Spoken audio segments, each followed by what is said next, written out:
अस्सलाम वालेकुम, good morning. Good morning everybody, welcome to Geo Pakistan with Huma and Abdullah. भाई कल हमें किसी ने रिक्वेस्ट किया, पहले तो बहुत मुबारकबादें आई कि जी बड़ा अच्छा आपका नया सेट है, लेकिन जरा खड़े होकर दिखाएं और हमें ताकि थोड़ा सा नजर आए। हमने कहा इसमें क्या मुश्किल है, हम खड़े हो जाते हैं। हाँ, वैसे भी कहीं आप ये ना भूल गए हो ना कि हम खड़े भी हो सकते हैं। वैसे सच बात ये है कि लिटरली 2 साल के लॉकडाउन के बाद तो लगता था हम थोड़े से लॉक ही हो गए हैं, because we were just sitting, but this feels different, so why not. अच्छा जी, एक अच्छी खबर से आज के दिन का मैं आगाज करना चाहता हूँ। आई एम श्योर आपको पता होगा कि दौरे ऑस्ट्रेलिया की बड़ी बात हो रही थी, जो कि मार्च से शुरू होना है, और इब्तिदा में ये बातें की जा रही थी कि शायद कोई टॉप नॉच ऑस्ट्रेलियन प्लेयर्स जो हैं वो पाकिस्तान का दौरा करने से इज्तनाब करें, लेकिन PSL का माशाल्लाह कामयाब इनेकाद। और अब जो फाइनली टीम अनाउंस की गई है, टेस्ट टीम जो ऑस्ट्रेलिया ने अनाउंस की है, वो अपना फुल ऑन स्क्वाड भेज रहे हैं। देखिए अब तो एक्चुअली मेरा ख्याल है कि एवर सिंस वी परफॉर्म, आपको हमारी परफॉर्मेंस याद ही है जो कि चैंपियनशिप में T20 वर्ल्ड कप में हुई थी, तो उसके बाद मेरा ख्याल है ये सारे जो लोगों की सोच थी, बहुत सी टीमों की, जिन्होंने एक्चुअली ये रिग्रेट भी किया कि हमने किस तरह कैंसिल कर दिया अपने tours, they are all ready to come and I think we have proved it way more than we had. और अल्टीमेटली इस दौरे का पाकिस्तान सुपर लीग को बहुत फायदा होगा, क्योंकि वो तमाम ऑस्ट्रेलियन प्लेयर्स जिनको दुनिया जानती है, मानती है, वो प्रॉब्ली अगली ड्राफ्टिंग के लिए अपने आप को पेश करेंगे, अवेलेबल होंगे। सो इंशाल्लाह we are hoping and we would actually pray कि ये कामयाब तरीके से ये सारी बात तो आपने कर ली, और कल मतलब कोयटा की ऐसी जीत, नहीं मैं जरा क्योंकि लाहौर हार गया ना, मैं कन्नी कतराना चाह रहा था, लेकिन आपने फिर बिल्कुल नहीं, आपको पता है कि मैं बेशक कोई भी खेल रहा हो जो जीतता है मैं उसके साथ ही हो जाती होती हूँ, तो लिहाजा I was very happy about the match yesterday. Jason Roy ने तकरीबन रुला दिया, रोने वाला कर दिया, पहले रोने वाला किया फिर रुला ही दिया, मतलब बड़े लोग रोए वैसे तो ऐसी बातों पे, बट ऐसे कोई करता है नहीं, लेकिन Quetta was not doing very well either, तो लिहाजा उनका बनता था ना कि उनको भी एक जीत मिलनी, और ऐसी जीत कि बड़ी डिसाइसिव थी। बड़े लोग जो उनको इग्नोर और बिल्कुल साइड लाइन कर चुके थे, वो जरा वापस आ गए हैं, क्योंकि Roy also it was his first match yesterday, आपको पता है ना कि उन्होंने अभी तक ज्वाइन नहीं किया था, तो कल ज्वाइन किया कर दिया, एक अच्छा खासा टोटल बनाया था लाहौर कलंदर ने, और ऐसा लग रहा था कि क्वेटा की टीम जो कि निस्बतन एक कमजोर हरीफ समझी जा रही थी, उन्होंने तो मलिया मेट ही करके रख दिया। और सरफराज को जरा खुश देख के हमें वैसी खुशी हुई, वरना आपको पता है कि उनके मूड का क्या हाल होता है। कराची का मौसम भी बड़ा सुहाना हुआ है। कुछ आज ऐसी पेशगोई है कि हल्की फुल्की 12 बजे तक बारिश हो सकती है, हल्की फुल्की बारिश हो सकती है, लेकिन आपको पता है सुबह से मुख्तलिफ इलाकों में बूंदाबांदी हो भी रही है। So enjoy wherever you are. बाकी तो मुल्क में आपको पता है अभी भी सर्दी की शदीद लहर बरकरार है। इस्लामाबाद से मेरे एक दोस्त की बात हो रही थी, वो कह रहा था कि पता नहीं कब जान छूटेगी इस सर्दी से। मैंने यही कहा भाई एंजॉय कर लें आप लोग, खासतौर पे क्योंकि जब गर्मी आती है तो आपको पता ही है कि वो तो ऐसी शदीद होती है कि उसका मुकाबला फिर आप किसी और चीज से कर नहीं सकते। So enjoy the weather. अच्छा जी, सारी अच्छी बातें तो हो गई हैं, लेकिन अब कुछ हकायक का तस्करा भी हो जाए, और इत्तलात यही हैं कि जो सैलरीड क्लास है, जो तनख्वाहदार तबका है, पहले ही बड़े बोझ तले है। महंगाई का भी सबसे ज़्यादा असर मिडिल क्लास तनख्वाहदार तबके पर हो रहा है, और अब उन पर टैक्स बढ़ाने की मजीद पेशगोई और बातें सामने आ गई हैं। फुटनोट इधर ये दे दें, और कल मैं किसी से ये बात कर रही थी कि गरीब आवाम तो गरीब आवाम है, मतलब उनका एक और लीग हो जाती है, और जो बहुत अमीर हैं उनके टैक्सेस का तो आपको पता ही है कि लिटरली हज़ारों और चंद लाख में टैक्स देते हैं, अगर देते हैं तो एक्चुअली कौन सारी चीज़ों में कौन दबता है, कौन पिसता है, वो मिडिल क्लास सैलरी जो एक्चुअली टैक्स देता है, वो जो टैक्स देते हैं वो ही दबते हैं। तो honestly they need to do something about, क्योंकि आपको कभी कभार ये लगना स्टार्ट हो जाता है कि भाई ये टैक्स देना भी बड़ा मुश्किल और महंगा पड़ रहा है हमें, क्योंकि जिनको देना चाहिए वो तो दे नहीं रहे। अच्छा जी, IMF से कर्जों पर मुबारकबादें मिलने का सिलसिला जैसे ही रुका, हुकूमत ने मजीद टैक्सेस का बोझ आवाम पर डाल दिया है। हालांकि पहले वजीर खजाना शौकत तरीन यकीन दहानी कराते रहे कि IMF सख्त शर्त से पीछे हट के आए, लेकिन अब तर्जुमान वजारत खजाना ने वाज़ेह इशारा दिया है कि टैक्स तो बढ़ाना पड़ेगा। इनकम टैक्स तो देखें, सब कह रहे हैं ना कि पर्सनल इनकम टैक्स, पाकिस्तान में इनकम टैक्स डायरेक्ट और इनडायरेक्ट टैक्स की शरह को बैलेंस करने की जरूरत है। अगर वहां पे 10-12 स्लैब्स है, उनको 6 कर देंगे, 5 कर देंगे, तो वो उन पे कोई बर्डन नहीं आएगा। But at the end of the day हमें इनकम टैक्स डायरेक्ट लोगों से लेना है। हमने भी जो उनसे टाइम मांगा था, हमने कहा था कि हम उसको अपने हिसाब से कि किस जगह टैक्स लगना है, किस जगह नहीं लगना है, किस तरह लगाना है, हम सजेस्ट करेंगे। तो लेकिन इनकम टैक्स वाली जो शर्त है इनकी, या जो बेंचमार्क है, उस पर अमल दरामद करेगी हुकूमत? देखिए, पर्सनल इनकम टैक्स 24-23 करोड़ लोग हैं, 20 लाख लोग दे रहे हैं, तो हमें बढ़ाना तो है ना, लेना तो है लोगों से, तो ये कोई बुरी बात तो नहीं है। सो ये सारे आपने पहले इशारे के नायों में बातें हो रही थी, अब तो हक़ाइक़ खुलकर सामने आ गए हैं। अवाम खुसूसन तनख्वाहदार तबके के लिए टैक्सों में मजीद इजाफा मरे पर 100 दुर्रे मारने के मुतरादिफ होगा। लिटरली तनख्वाहदार तबका पहले ही भारी भरकम टैक्सेस के बोझ तले दबा हुआ है। नए टैक्सों से लोगों की जिंदगी मुश्किल क्या अजीरन हो जाएगी। अजीरन में जरा फीलिंग ज्यादा आती है ना? हाँ, आती भी है। और मुझे ऑलरेडी आपने जो इससे पहले नहीं ये दुर्रे मारने वाली आपको कहीं दर्द तो नहीं हो रहा? मुझे फील होना स्टार्ट होगी, नहीं तो इसलिए मेरी बोलती थोड़ी सी बंद होगी। एनीवे आपको बताएं कि हुकूमत जो चाहती है कर लेती है। ऑपोजिशन महंगाई के खिलाफ बयानात तो दे रही है, लेकिन उनका एजेंडा जो है वो अब तक वाजे नहीं हो सका। कभी लॉन्ग मार्च की बात होती है तो कभी ऑपोजिशन को तहरीक अदम एतमाद से अपना मकसद पूरा होता दिखाई देता है। और सुनिए जरा कि शाहिद खाकान अब्बासी क्या कहते हैं। एक ही तरीका है आईनी अदम एतमाद का, जिससे हुकूमत जाती है तो हमने उसी रास्ते को अपनाना है। हमने किसी गैर आईनी अमल का हिस्सा नहीं बनना, हमने किसी इशारे का इंतज़ार नहीं करना। तो इसलिए ये जो मुलाकात हुई है बिलावल भुट्टो साहब और जरदारी साहब और शहबाज साहब की, ये पहले भी हुई हैं। पिछले असेंबली के सेशन में 2-3 मुलाकातें हुई थी और इस बात पर इत्तेफाक है कि जैसे नंबर पूरे होते हैं, और नंबर उस दिन पूरे हो जाएंगे जब बैसाखियाँ हट जाएंगी। 22 मेंबरान को मैं जानता हूँ जो पार्टी के साथ नहीं चलना चाहते, पीटीआई के साथ। ये पीटीआई के MNAs हैं, वो कहते हैं कि हमारी सियासत ख़त्म हो जाएगी अगर हमने इस जमात का साथ दिया। और साथ ही आपको बताएं कि चेयरमैन पीपल्स पार्टी बिलावल भुट्टो जरदारी 27 फरवरी को लॉन्ग मार्च के जरिए हुकूमत गिराने का अज़म दोहराते नजर आते हैं। हमने तो ऐलान जंग कर लिए हैं। हमने ऐलान किया है कि 27 फरवरी को हम कराची से निकलेंगे और हम इस्लामाबाद की तरफ रुख करेंगे, मिलके जिदोजहद करेंगे ताकि हम इन नालायक, नाअहल और नाजायज हुक्मरान का सही बंदोबस्त कर सके। उधर सरबरा PDM मौलाना फजलुर रहमान भी तहरीक इंसाफ की हुकूमत ख़त्म करने की बातें वैसे अब से तो नहीं, कब से कर रहे हैं, अब भी कर रहे हैं, लेकिन वो अपनी पॉलिसी अब तब्दील करेंगे या नहीं करेंगे ये तो वक्त ही बताएगा।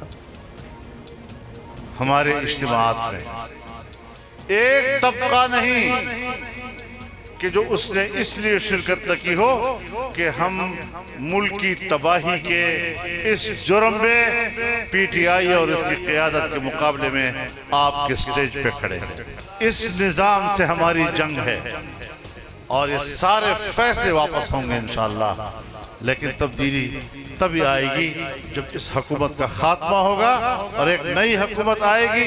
इंशाअल्लाह एक एक फैसले को उठाकर समंदर में फेंकेंगे और इनकी पॉलिसियों का ख़त्म करके पाकिस्तान को बका के रास्ते।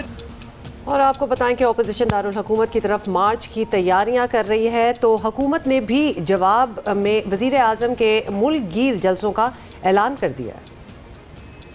वज़ीर आज़म इमरान खान साहब ने जो है वो अवामी राब्ते का जो है वो फ़ैसला किया है। एक प्लान बना रहे हैं जिसके तहत वज़ीर आज़म साहब पंजाब में, सिंध में, खैबर पख्तूनख्वा के अंदर, बलूचिस्तान के अंदर, पूरे मुल्क के अंदर जो है वो बड़े बड़े अवामी इज्तिमात से जो है वो ख़ताब करेंगे। ये हमारी जो एक सियासी हिकमत अमली है ये उसका हिस्सा है। अपोजिशन के मुकाबले में हुकूमत दो हाथ ऐसा लग रहा है करने आ गई है और अपोजिशन हुकूमत गिराने के कई मौक़ों पर दावे कर चुकी है कि वो कर देंगे, लेकिन हर बार हुकूमत मज़ीद मजबूत होकर ऐसा लगता है सामने आ रही है। अब शहबाज जरदारी मुलाकात के बाद तहरीक अदम एतमाद की कोशिशें ज़ोर तो पकड़ गई हैं। नवाज शरीफ की तरफ से भी ग्रीन सिग्नल जैसे कहते हैं ना मिल गया है। कल आसिफ जरदारी की काफ लीग के चौधरी बरादरान से मुलाकात भी हुई है। शहबाज शरीफ आज हुकूमत की दूसरी इत्तेहादी MQM से मुलाकात करेंगे। हुकूमत को कैसे घेरना है, नून लीग और पीपल्स पार्टी ने अब तक अपने पत्ते जाहिर नहीं किए हैं। अपोजिशन को भी सर्टनली ये समझना होगा कि आवाम के बगैर कोई तब्दीली मुमकिन नहीं है और आवाम को भी पता होना चाहिए कि अपोजिशन रहनुमा क्या हिकमत अमली बना रहे हैं, लेकिन एज सच कोई आवाम इस बारे में खास इल्म रखते नहीं हैं। So a lot of clarity is needed. जिनको पता होना चाहिए वो कंफ्यूज हैं। अभी रोज नई स्टेटमेंट्स आ रही होती हैं तो आवाम को तो आपको पता है ना कि फिर कहूँ कि ये महंगाई बढ़े, टैक्स स्लैब्स बढ़ने कम होने की बात हो, तनख्वाहदार तबके पर मजीद टैक्स के बोझ की बात हो, हुकूमत से ज़्यादा गुस्सा अब लिटरली लोगों को ऑपोजिशन पर आता है, क्योंकि अगर ऑपोजिशन आवाम की नब्ज़ को समझते हुए आवाम के लिए आवाज़ नहीं उठाएगी तो फिर क्या ऑपोजिशन। अच्छा, ये बातें तो करनी है हमें। हमारे गेस्ट हैं, उन्होंने हमें ज्वाइन भी किया है। हसन मुर्तज़ा साहब ने हमें ज्वाइन किया है, जो कि लीडर हैं पाकिस्तान पीपल्स पार्टी के। हसन, सबसे पहले तो आपसे यही पूछना चाहेंगे कि पीपल्स पार्टी और मुस्लिम लीग नून के बड़ों के दरमियान बड़ी अहम मुलाकातें बल्कि हुई हैं और इसे भरपूर अंदाज में प्रमोट भी किया गया, लेकिन ये नहीं बताया गया कि बातचीत हुई क्या। तो ये बड़ी सीक्रेसी है इस चीज़ में। हुकूमत से नाराज़ अवाम अपोजिशन की तरफ देखे और अपोजिशन उन्हें बताए ही नहीं कि भाई बात क्या चल रही है, तो मायूसी तो होगी ना। तो आप नहीं समझते कि अवाम को भी ज़रा इन्वॉल्व किया जाए, एतमाद में लिया जाए और उनके साथ भी शेयर किया जाए कि क्या प्लान है? यकीनन जी, अवाम के एतमाद के बगैर तो कोई मसला हल ही नहीं हो सकता और अवामी इशूज़ ही हैं जो हमें मुत्तहद होने पर मजबूर करते हैं, साथ बैठने पर मजबूर करते हैं। वगरना हम तो मुख्तलिफ नज़रियात की जमातें हैं, मुख्तलिफ सोच के लोग हैं। तो वही अवामी इशूज़, महंगाई, बेरोज़गारी, लाकानूनियत, वही इशूज़ हमें इकट्ठा करते हैं और कोई छुपाने वाली बात भी नहीं है। हम इस हुकूमत को गिराने के लिए, घर भेजने के लिए निकले, उसी के लिए हम बातचीत कर रहे हैं और इंशाअल्लाह ताला बहुत जल्द आप खबरी सुनेंगे। अच्छा हसन साहब, ये तो कब से ही दावे सुन रहे हैं, लेकिन बता दीजिए कि इत्तलात ये हैं कि मुस्लिम लीग नून हुकूमत गिराने के लिए तहरीक अदम एतमाद की ऑप्शन पर अब संजीदा है, तो पीपल्स पार्टी का साथ भी देने के लिए तैयार है, लेकिन हुकूमती इत्तेहादियों, नाराज़ अराकीन को लाने का टास्क तो पीपी को मिलेगा। आप समझते हैं आप लोग ये कर पाएंगे? देखें जी, पीपल्स पार्टी ने हमेशा जो टास्क हैं वो अचीव किए हैं। पीपल्स पार्टी ने सेनेट में करके दिखाया है और इंशाअल्लाह ताला पाकिस्तान पीपल्स पार्टी जो जिम्मेदारी लेगी उससे ज़्यादा बड़ा होगा। अच्छा हसन साहब, ये भी बताइएगा कि ऐवान के अंदर तब्दीली लाने की कोशिश हो रही है, तो फिर आगाज़ पंजाब से क्यों नहीं? तो यहाँ तो नंबर्स का मार्जिन भी कम है और तहरीक इंसाफ के नाराज़ अरकान की तादाद भी ज़्यादा होगी, तो इस पर आपको कोई होमवर्क नहीं करना चाहिए? मुमकिन होगा?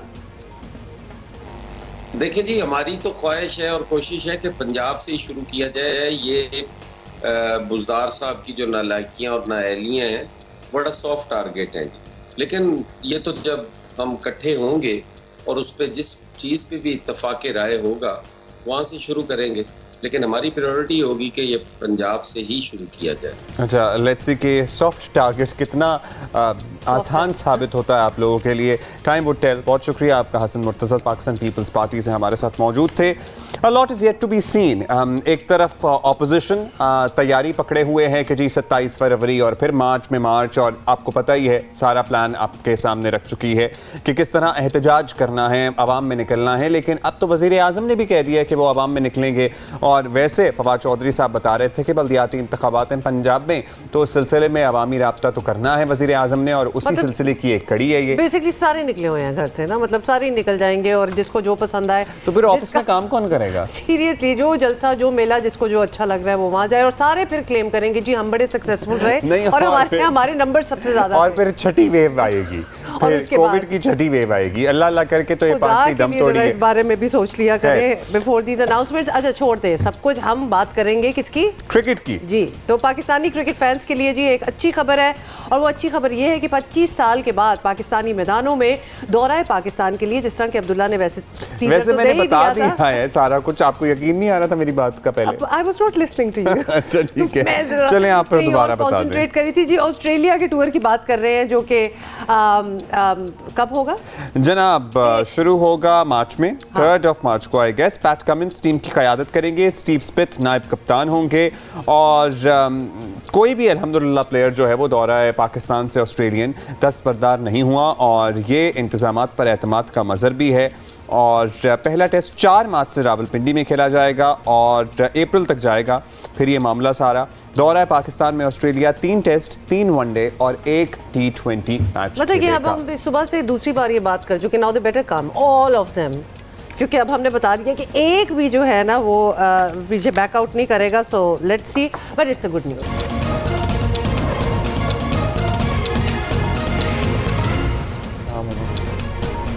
अच्छा, हम वैसे ही एक सेकंड रुक जाएं सारे। यहाँ इश्क प्यार मोहब्बत के जो है ना बेंचमार्क सेट हो चुके हैं, पहले तारे तोड़ने और इस किस्म की बातें होती हैं जो आज तक कोई नहीं तोड़ सका। और अब जिगर और किडनीज तक बात आ गई है। जिगर ना दे तो कोई मोहब्बत नहीं है, सॉरी मैं नहीं मानती। बड़ा मुश्किल काम है वैसे, और इसका एहसास हम सबको है।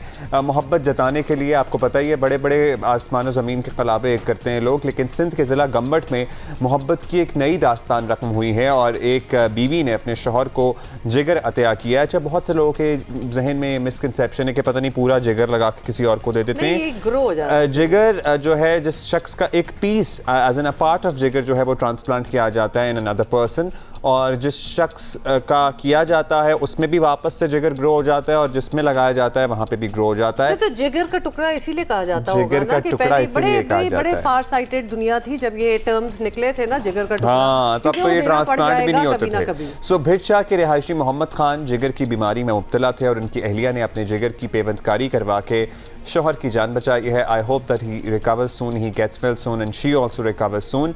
डॉक्टरों के मुताबिक ऑपरेशन के बाद मियाँ बीवी दोनों सेहतमंद हैं और खातून का कहना था कि शौहर ही सब कुछ है। अगर शौहर की जान बचाने के लिए जिस्म के सारे आज़ाब सारे नहीं बनेगा कुछ एक सेंस नहीं, बट ये वो शायराना बात में उन्होंने कहा। वैसे बात बहुत बड़ी है, हमने थोड़ा सा मजाक कर सारे नहीं, वो तो जेंडर कंफ्यूजन भी हो सकती है। हाँ, ये बड़ी इसमें डिबेटेबल बात हो जाएगी, but this happened by the way. आप कहाँ से कहाँ बात ले गई? अब मेरा दिमाग वहीं अटका हुआ है क्योंकि मैं वहाँ फंस गई हूँ ना कि ये क्या है। और बिसाइड्स क्या आपको कुछ डर लग रहा है कि आपको भी कुछ ये? अच्छा, मैं जल्दी से आपको बता दूं, एक ट्रिब्यूट हमने देना है जियो पाकिस्तान में, और बहुत ही मारूफ नावल निगार, मुसन्निफ़ा, शायरा, ड्रामा नवीस, साबिक रुकने कौमी असम्बली भी बुशरा रहमान साहिबा। मेरी बहुत सी अदबी महफिलों में इनसे ज़ाती तो नहीं लेकिन अदरवाइज़ एक जनरल मुलाकात भी रही है। कल लाहौर में इनका इंतकाल हुआ है। कोरोना के आर्ज़े में मुब्तला थीं, कई रोज़ से बीमार थीं। 1944 में ये पैदा हुई और इनके लिखे गए कई नावल बहुत मकबूल हुए। बुशरा रहमान साहिबा ने 1983 में अपने सियासी करियर का आगाज़ भी किया और वो 3 बार सूबाई असम्बली और 1 बार कौमी असम्बली की रुकन भी रह चुकी हैं। Much accomplished lady, I must say. She was. We'll see you in the second hour of Geo Pakistan. और एक बड़ा सरप्राइज है, एक लाउड सरप्राइज आ रही है ना हमारी गेस्ट। हाँ ठीक है, ढोली।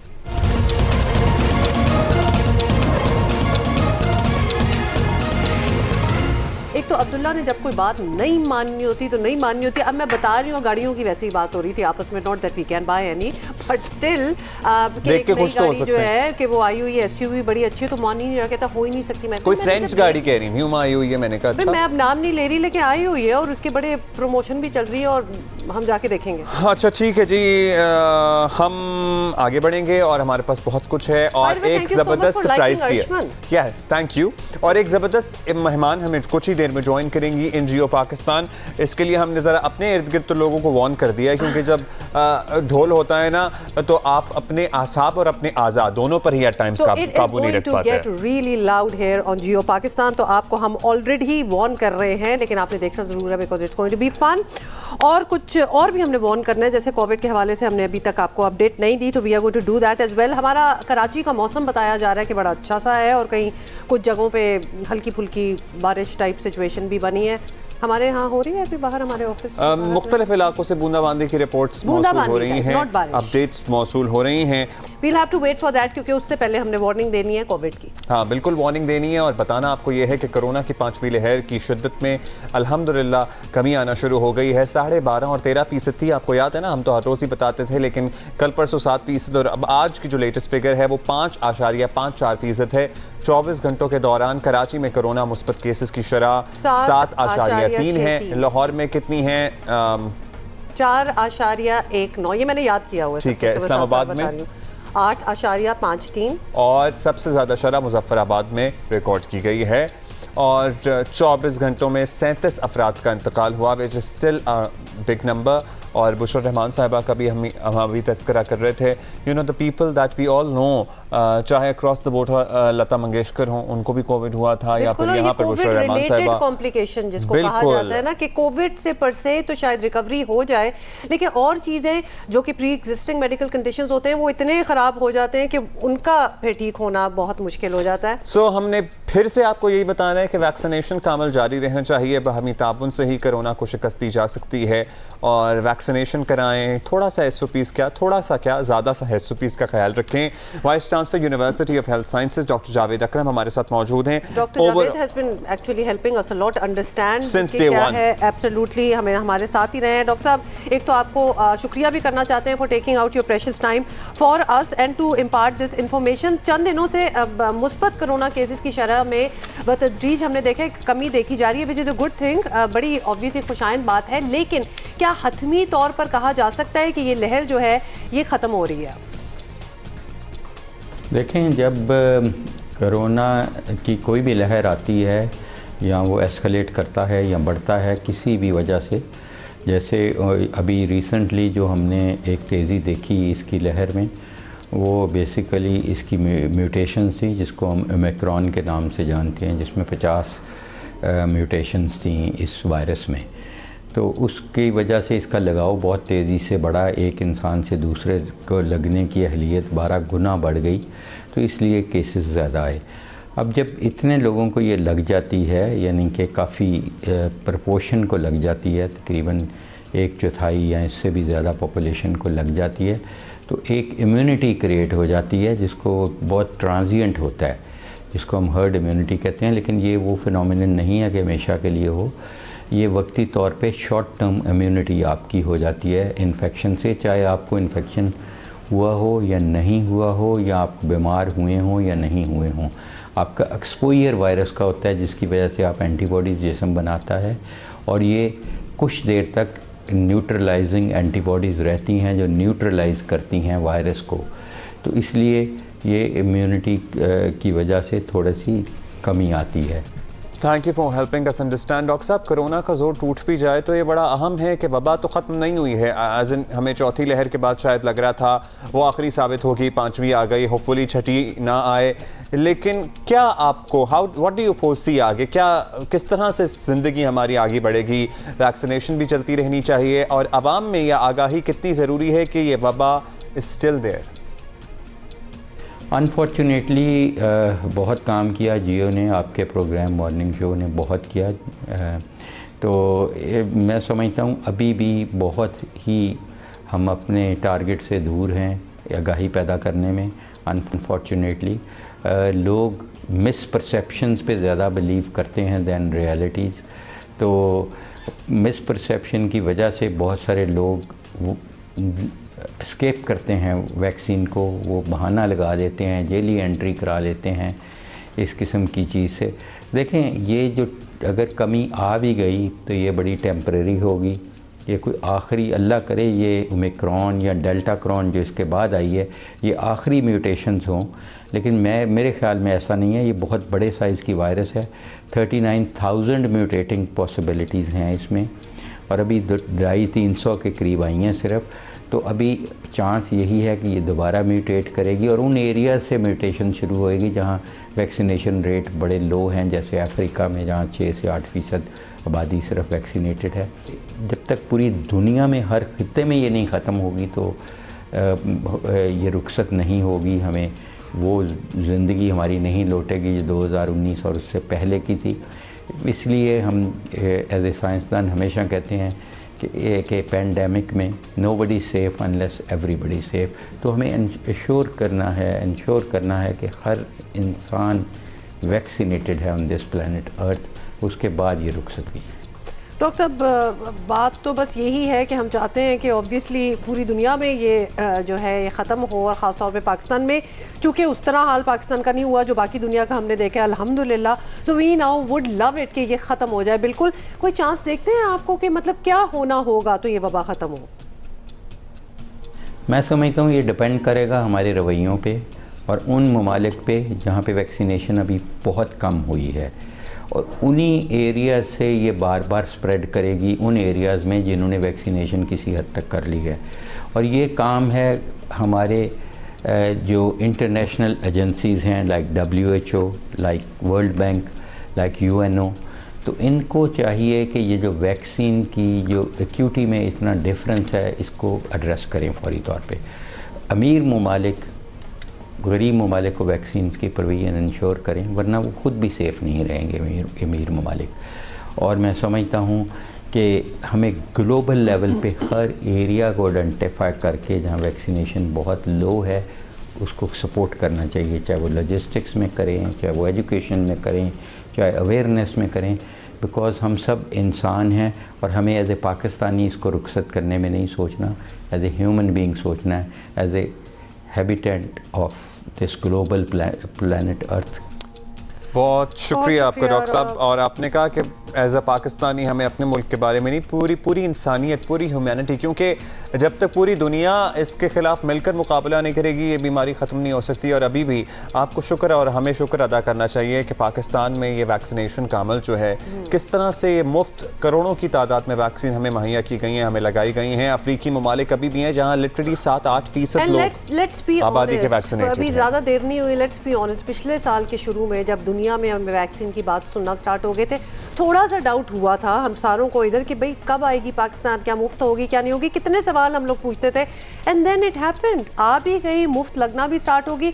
तो अब भी बेगर्स कांट बी चूजर्स वाली एक बात होती है, मिल रही है चीज़ जिस पे पैसा भी नहीं लगाना, तो फिर क्यों नहीं लगवा रहे लोग वैक्सीन? अभी भी प्लीज जाएं और लगवाएं। और दूसरी बात ये है कि हमें जहां तारीफ हम बे इंतहा हम अप्रिशिएट करते हैं और करना चाहिए भी NCOC और हुकूमती टीम को जिसने ये तमाम काम मुमकिन बनाया, क्योंकि दुनिया के अभी भी कितने ही ममालिक ऐसे हैं जहां अभी भी लोग वैक्सीन लगवाना चाहते हैं लेकिन उनके पास अवेलेबल नहीं है, उनको मैसर नहीं है। तो हमारे यहाँ जहाँ बिना पैसों के, बिना आपका एक भी रुपया खर्च हुए ये चीज़ लग रही है, तो आप प्लीज़ इससे इस्तेफाद। अच्छा जी, ब्रेक लेते हैं, ब्रेक के बाद वापस आते हैं फिर। Good morning.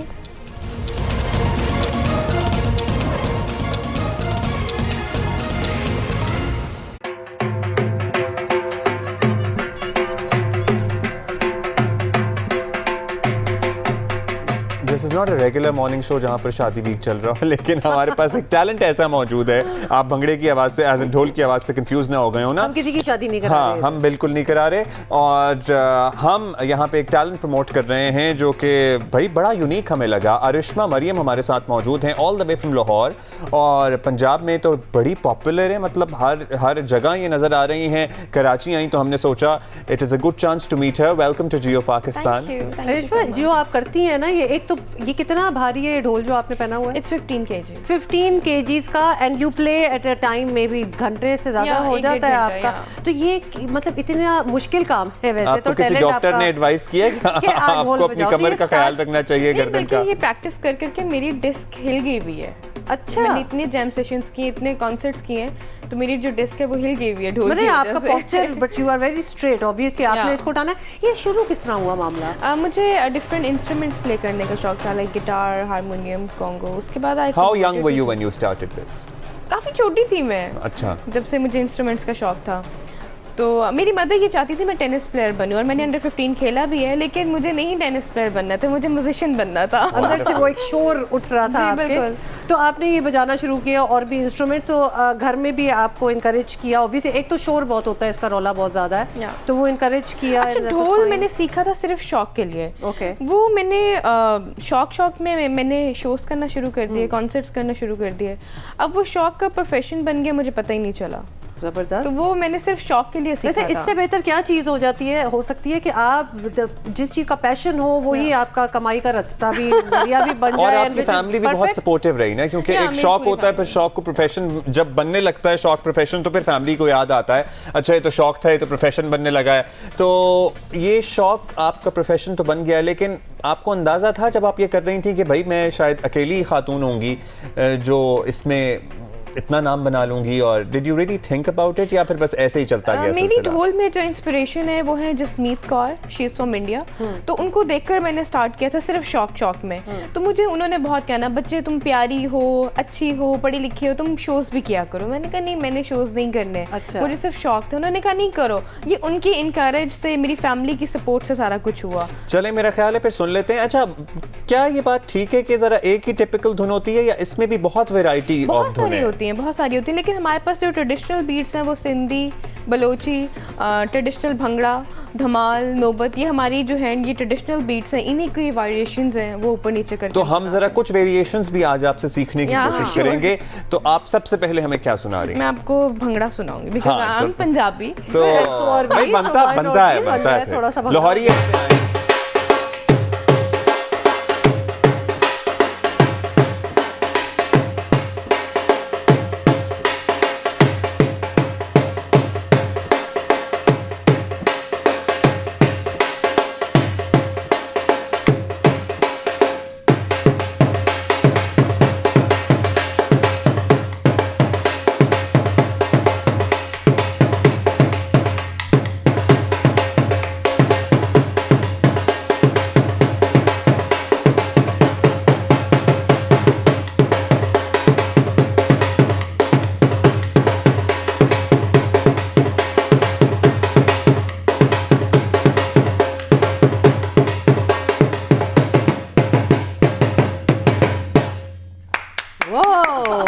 ये विदाउट वार्निंग जब स्टार्ट हुआ तो मैं थोड़ी सी उड़ के पीछे हुई हूँ, बिकॉज दिस इज और अपनी टीम से मैं कह दूं कि अगर इस दौरान आप हमें कुछ भी कम्युनिकेट करने की कोशिश करेंगे तो हमें कुछ भी समझ नहीं आएगा, इसलिए इशारों में बातें करें। अच्छा, ये बड़ा पर्सनलाइज्ड ढोल है बाय द वे, क्योंकि इसमें जरा इधर मोड़ेंगे आप, इसमें इनका रिश्मा, इसमें इनका नाम भी लिखा हुआ है, प्लीज डू थोड़ा सा ये गुड नजर आ रहा है। नाइस, तो नाम भी है ये पर्टिकुलरली आपने जो ये पंजाबी ऑब्वियसली है, लेकिन इस बीट का भी कोई नाम है?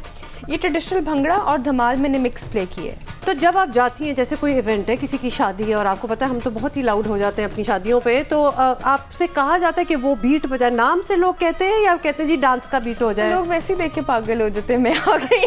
ओहो, मतलब आप एक फिनोमेना है, क्रेज बन गया आपका। वो वैसे खुश हो जाते हैं कि जी रिश्मा आ गई, मैं कुछ भी प्ले करूं वो कहते हैं ठीक है। वो एंजॉय करते हैं, कर रहे होते हैं, मतलब मेरी प्रेजेंस को एंजॉय कर रहे होते हैं कि आप रिश्मा प्ले करें। तो आपने कहीं इंटरनेशनल भी परफॉर्म किया? हाँ जी बिल्कुल, मैं चाइना गई थी मिस्टर शबाशिफ के साथ, मैंने पंजाब का कल्चर रिप्रेजेंट किया था। उसके अलावा कोविड से पहले मेरे 18 शोज थे जो हमारे पोस्टपोन हो गए कोविड की वजह से। इंटरनेशनल कनाडा के थे और यूएस के थे, लेकिन कोविड आ गए उस वजह से वो रह गए। कोविड ने बड़ा वैसे तंग किया है, लेकिन माशाल्लाह ये आपका ढोल जो है, क्योंकि कोविड में शादियां नहीं रुकी, तो शादियां तो चलती रही हैं, तो लिहाजा आपका काम तो चलता ही रहा होगा।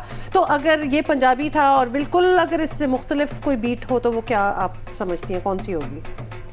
आपको मैं कुछ भी सुनाऊंगी ना वो आपको लाउड ही लगेगा। अभी मैं आपको एक और बीट सुनाती हूँ। हमें बताते, हमें लाउड से हमें खैर है, बस हमें डिफरेंट, हम जरा डिफरेंट जानना चाहते हैं। मेरी कुर्सी गिर रही है वैसे ही, मैं आपको पता है मेरी कुर्सी का लीवर ही खराब हो गया है, ये आवाज सुन के, शोर सुन के ना कुछ हो गया। अभी आपको पश्तो सुनाऊंगी। ओह वाह।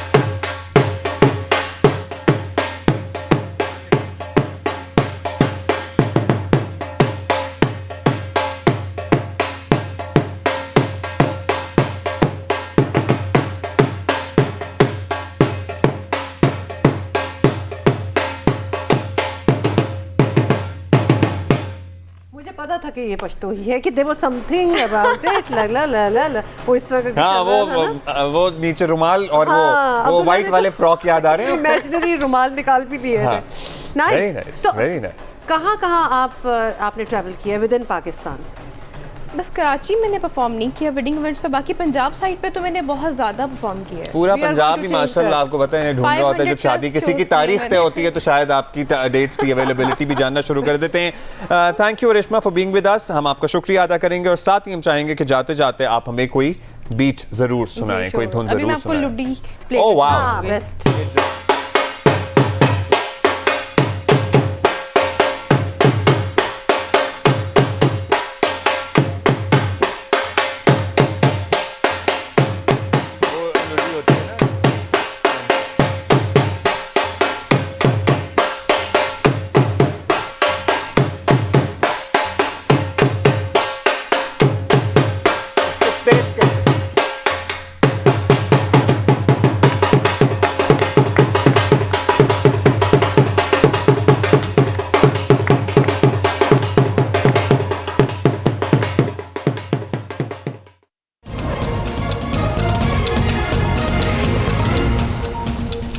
जनाब, एक बहुत अहम खबर, इलेक्शन कल आपको पता ही है, सुना होगा आपने, इन केस नहीं सुना, इलेक्शन कमीशन पाकिस्तान ने तहरीक इंसाफ के खिलाफ एक और फैसला दिया है और इसके साथ ही इलेक्शन कमीशन पर जानिबदारी के इल्ज़ाम भी लगना शुरू हो गए हैं हुक्मरान जमात की तरफ से। इंतखाबी ज़ाब्ता अखलाक की खिलाफ वर्जी केस में DI खान से मेयर के उम्मीदवार उमर अमीन खान गंडापुर, जो कि अली अमीन गंडापुर के भाई हैं, उमर अमीन गंडापुर उनकी नाअहली का फैसला आ गया है। इलेक्शन कमीशन ने फैसले में अली अमीन गंडापुर को भी खबरदार किया है। फैसले में कहा गया है कि ज़ाब्ता अखलाक की खिलाफ वर्जी की तो फिर उनके खिलाफ भी सख्त कार्रवाई होगी और अली अमीन गंडापुर को DI खान में सिर्फ घरेलू तकरीबात में शिरकत की इजाज़त है, पॉलिटिकल नहीं। और हुकूमत जो है वो इस पे हैरान है और कह रही है कि जी चैलेंज करेंगे। इसी पे उमर अमीन गंडापुर जो PTI के लीडर हैं उनसे बात कर लेते हैं। बिल्कुल, उन्होंने हमें ज्वाइन किया, उन्हीं से पूछ लेते हैं।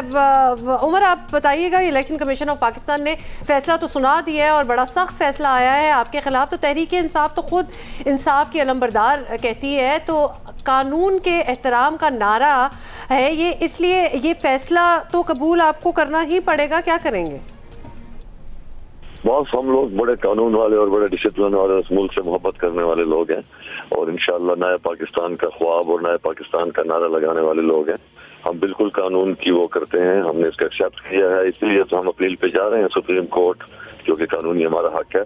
इंशाल्लाह हम इसको ये करेंगे और हम बड़े क्लियर हैं। हमें समझ नहीं आ रही है कि ये इतना बड़ा फैसला जिन्होंने हमारे खिलाफ दिया है, मेरे खिलाफ खास तौर पे, तो इस पे इंशाल्लाह हम अपना कानूनी हक जो हमारा है वो हम अपना वो करेंगे और इंशाल्लाह हम बहुत उम्मीद है कि हमें सुप्रीम कोर्ट से इंसाफ मिलेगा। अच्छा, इत्तलात ये भी है कि इस केस में अपेरेंटली आपके मुताबिक आपका उतना साथ आपकी पार्टी ने नहीं दिया जितना आपको तवक्को थी, तो कोई शिकायत है सूबाई या मरकजी क़यादत से आपकी? भाई हम इमरान खान के वो टाइगर हैं कि हम अपने इलाके के अंदर जब इलेक्शन होता है ना तो हम इमरान खान साहब को कहते हैं कि खान साहब आप इधर आके जलसा ना करें, इंशाल्लाह इधर हम काबू हैं और हम इसको हैंडल करेंगे और हम अपना इलाका काबू रखेंगे। कोई गिला नहीं है किसी से, न मरकजी की आदत से गिला है, न सूबाई की आदत से गिला है, किसी से भी कोई किसी किस्म का गिला नहीं है। और ये कंप्लेंट उस पर बात बनी है, इंशाल्लाह इसको हम फाइट करेंगे और इंशाल्लाह मैं अपनी जमात के साथ था, मैं अपनी जमात के साथ हूँ और इंशाल्लाह इमरान खान के लिए मेरी जान भी हाजिर है। और यार कभी भी किसी भी इस तरह की चीज़ के अंदर इंशाल्लाह अपनी हुकूमत को या अपनी हुकूमती इदारों को किसी तरीके से अपने ज़ात के लिए या अपने ज़ाती चीज़ के लिए इस्तेमाल नहीं करेंगे। थैंक यू जी उमर अमीन गन्नापुर साहब। और अब सुप्रीम कोर्ट में चैलेंज करने का ऐलान कर दिया है। हुकूमती वज़रा की भी ट्वीट्स में देख रहा था, उन्होंने भी कहा है आपको पता है ना कि कल फैसला उनका बड़े दिन से महफूज है, बड़े दिन से महफूज है। आई वंडर सभी लोग उसका इंतजार करते हैं क्या होता है। अभी हम आपसे इजाजत लेंगे और इंशाल्लाह we can see you tomorrow. Mask पहनते रहें, SOP का ख्याल रखें। See you tomorrow, bye.